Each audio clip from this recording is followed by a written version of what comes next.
time that I worked hard, like really gave my all towards something because I didn't want to squander the opportunity that I had.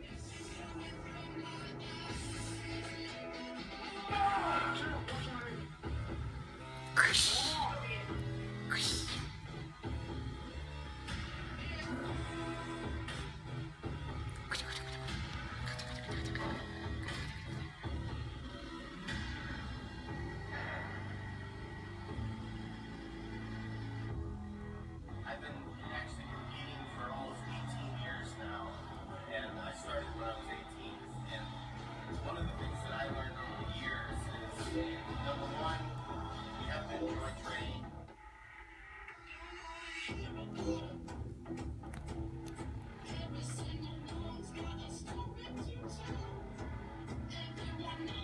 Is there anything in bodybuilding that you consider?